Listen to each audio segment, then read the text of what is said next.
কলকাতায় রাজ্যের মুখ্যমন্ত্রীর সঙ্গে পুরো পরিষেবা নিয়ে বৈঠকের রীতিমতো মুখ্যমন্ত্রী মমতা বন্দ্যোপাধ্যায়ের ক্ষোভের মুখে পড়তে হয়েছিল শিলিগুড়ির মেয়র গৌতম দেবকে। তাই কলকাতা থেকে ফিরেই পুরো পরিষেবা নিয়ে শিলিগুড়ির কাউন্সিলর এবং মেয়র পরিষদ সহ বড় চেয়ারম্যানদের নিয়ে বৈঠক করলেন শিলিগুড়ির মেয়র গৌতম দেব। মঙ্গলবার শিলিগুড়ির পিডব্লিউডি ইন্সপেকশন বাংলোতে সেখানে বৈঠক করেন তিনি। বৈঠক শেষে মেয়র বলেন, জমির দালালি একটা চক্র, সরকারি জমি দখল হলে তার বিরুদ্ধে এবার কঠোর পদক্ষেপ নেওয়া হবে। পাশাপাশি শিলিগুড়ি শহরের প্রধান রাস্তার পাশে থাকা ফুটপাতগুলি দিনের পর দিন কিছু ব্যবসায়ী অবাধে দখল করেছে, ফলে রাস্তা দিয়ে চলাফেরা করতে যথেষ্ট সমস্যা হচ্ছে। তবে এবার ফুটপাত দখলের বিরুদ্ধে অভিযানে নামতে চলেছে শিলিগুড়ি পুর নিগম। মেয়র বলেন, এখন থেকে ধারাবাহিকভাবে ফুটপাত ও হাইড্রেন দখল করে ব্যবসার বিরুদ্ধে অভিযান চালাবে পুর নিগম। ফুটপাত দখল করে ব্যবসা করলে কোনোভাবে রেয়াত করা হবে না। অন্যদিকে শিলিগুড়ির নিত্যদিনের সমস্যাগুলির মধ্যে প্রধান হচ্ছে যানজট সমস্যা। সেই সমস্যা নিরসনেও মুখ্যমন্ত্রীর হস্তক্ষেপে এবার অগ্রণী ভূমিকা নিতে চলেছে শিলিগুড়ি পুর নিগম। সেদিন মেয়র গৌতম দেব বলেন যে ইতিমধ্যেই শহরের যানজট সমস্যা নিয়ে শিলিগুড়ির পুলিশের কমিশনারের সঙ্গে দফায় দফায় বৈঠক হয়েছে, একটি প্ল্যানও রেডি করা হয়েছে সমস্যা মেটানো নিয়ে। কি বলছেন গৌতম দেব, শোনাবো। জমি দালালি করা, নেক্সাস, এটা একটা চক্র। শিলিগুড়ি যেহেতু প্রবেশদ্বার উত্তর পূর্ব ভারতের, এবং এখানে মাননীয় মুখ্যমন্ত্রী প্রচুর ডেভেলপমেন্টে কাজ করেছেন, শাখা সচিবালয় করেছেন, এতগুলো রাস্তা করেছেন, এতগুলো ব্রিজ করেছেন, এতগুলো কানেক্টিভিটি করেছেন। ন্যাচারালি এই উন্নয়নের সাথে সাথে সেই জায়গার ভ্যালুয়েশন প্রচুর বেড়ে গেছে। প্রচুর বেড়ে যাওয়ার পর সেখানে চক্রগুলো সেই জায়গার মধ্যে লোককে ইলিগাল গেনের জন্য বসাচ্ছে। সেটা তো মাননীয় মুখ্যমন্ত্রী বসেছে। আমাদেরও দায়িত্ব হচ্ছে, সরকার এই কাজটা করবেন, তদন্ত করবেন, সব কিছু পরিষ্কার। মাননীয় মুখ্যমন্ত্রী চান যে যেটা হবেন সেটা তো উনি বলেই দিয়েছেন, তো আমার আর কিছু বলার কোনো দরকার পড়ে না। আমি তো দেখুন, আমি তো না জেনে আমি কোনো কিছু বলতে পারবো না, কিন্তু এই ইলিগাল অ্যাক্টিভিটিসগুলো বন্ধ করব, পরিষ্কার করা। আপনি এটা বলছেন যে ড্রেনের উপর বারবার বসে পড়ছে, তাদের কাছে যখন আমরা জিজ্ঞেস করছি তারা রীতিমতো কনসার্ভেন্সি একটা টোকেন দেখাচ্ছে যে প্রতিদিন তারা যেহেতু ইলিগালি বসছে, কোথাও 10 টাকা, কোথাও 50 টাকা, কোথাও 100 টাকা প্রতিদিন। না, দেখুন, ব্যাপার হচ্ছে যে সলিড ওয়েস্ট ম্যানেজমেন্টের একটা তো মিনিমাম টাকা গভর্নমেন্টের নিয়ম অনুযায়ী 5 টাকা, 3 টাকা, এরকম 10 টাকা তথ্য আছেই, কারণ পুরসভা তাদের কাছ থেকে টাকাও তুলছে না। সেটা আমি আপনার এই প্রশ্নটা আমাকে না দেখে আমি বলতে পারবো না, কিন্তু আমি এটা এইটুকুন জানি যে হাই ড্রেনের উপরে আমরা অনেক জায়গাতে গিয়ে সরিয়েও দিয়েছি। হাই ড্রেনের উপরে এরকমভাবে ভেরি রিসেন্টলি 2 বছর 2.5 বছরের মধ্যে এরকম যারা বসছে তাদেরকে আগে আমরা সব রাস্তাগুলো মানুষের চলাচলের জন্য, এটা মাননীয় মুখ্যমন্ত্রী মানুষের কথাই বলেছেন, তার কাছে অনেক বেশি ইনপুটস থাকে, তথ্য থাকে, এবং মানুষকে চলাচলের ব্যবস্থা করে দিতে হবে, এটা উনি নির্দেশ দিয়েছে।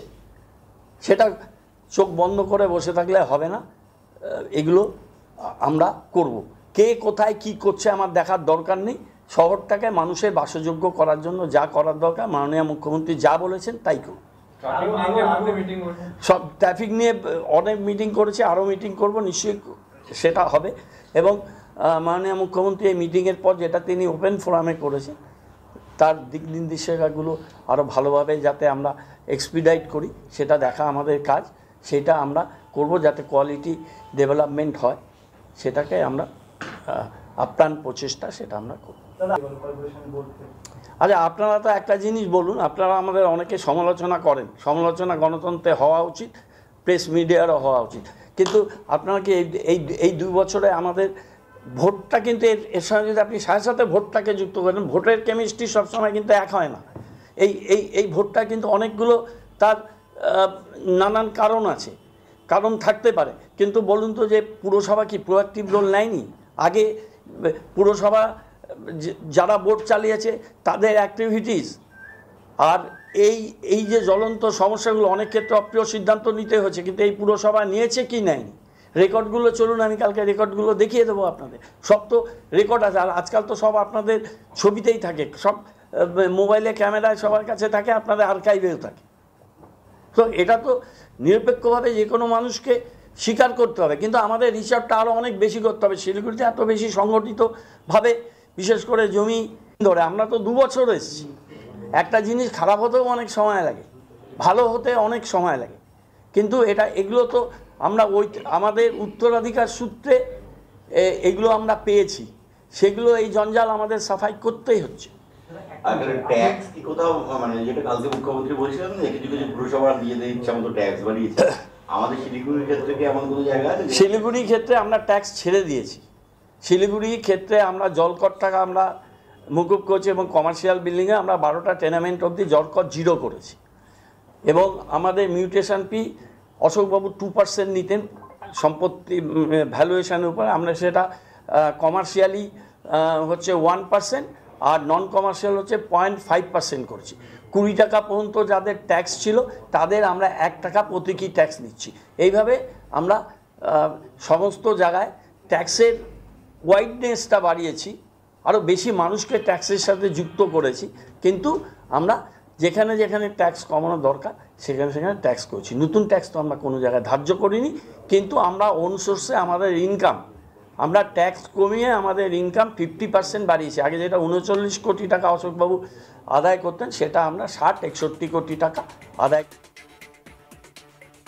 কলকাতায় রাজ্যের মুখ্যমন্ত্রী মমতা বন্দ্যোপাধ্যায়ের সঙ্গে যখন পুরো পৌরসভা নিয়ে বৈঠক চলছিল তখন কিন্তু রীতিমতন ক্ষোভের মুখে পড়তে হয়েছিল শিলিগুড়ির মেয়র গৌতম দেবকে। শুধুমাত্র শিলিগুড়ির মেয়র গৌতম দেবকে যে ক্ষোভের মুখে পড়তে হয়েছিল তা নয়, সেদিনকে যথেষ্টই অগ্নিশর্মা ছিলেন মমতা বন্দ্যোপাধ্যায়। তিনি একাধিক ব্যক্তিকে ধমক দেন এবং তিনি পরিষ্কার বলেন যে পুরসভা যদি কোনো কাজ না করে তাহলে সেটা রেখে লাভ কি। তাই কলকাতা থেকে ফিরেই পুরো পৌরসভা নিয়ে শিলিগুড়িতে সেখানে বৈঠক করলেন শিলিগুড়ির মেয়র গৌতম দেব এবং তিনি পরিষ্কার জানিয়ে দিলেন যে কোনোভাবেই এই ধরনের যে জমির দালালি চলছে তা মেনে নেওয়া হবে না। তিনি কি বলছেন আরো একবার শোনাবো আপনাদের। জমির দালালি করা, নেক্সাস, এটা একটা চক্র। শিলিগুড়ি যেহেতু প্রবেশদ্বার উত্তর পূর্ব ভারতের, এবং এখানে মাননীয় মুখ্যমন্ত্রী প্রচুর ডেভেলপমেন্টে কাজ করেছেন, শাখা সচিবালয় করেছেন, এতগুলো রাস্তা করেছেন, এতগুলো ব্রিজ করেছেন, এতগুলো কানেক্টিভিটি করেছেন। ন্যাচারালি এই উন্নয়নের সাথে সাথে সেই জায়গার ভ্যালুয়েশন প্রচুর বেড়ে গেছে। প্রচুর বেড়ে যাওয়ার পর সেখানে চক্রগুলো সেই জায়গার মধ্যে লোককে ইলিগাল গেনের জন্য বসাচ্ছে। সেটা তো মাননীয় মুখ্যমন্ত্রী বসেছে। আমাদেরও দায়িত্ব হচ্ছে সরকার এই কাজটা করবেন, তদন্ত করবেন, সব কিছু পরিষ্কার। মাননীয় মুখ্যমন্ত্রী চান যে যেটা হবেন সেটা তো উনি বলেই দিয়েছেন, তো আমার আর কিছু বলার কোনো দরকার পড়ে না। আমি তো দেখুন, আমি তো না জেনে আমি কোনো কিছু বলতে পারবো না, কিন্তু এই ইলিগাল অ্যাক্টিভিটিসগুলো বন্ধ করুন, পরিষ্কার করা। আপনি এটা বলছেন যে ড্রেনের উপর বারবার বসে পড়ছে। সাবস্ক্রাইব করবেন আজ তাক বাংলার ইউটিউব চ্যানেলকে, ফলো করবেন হোয়াটসঅ্যাপ চ্যানেলও।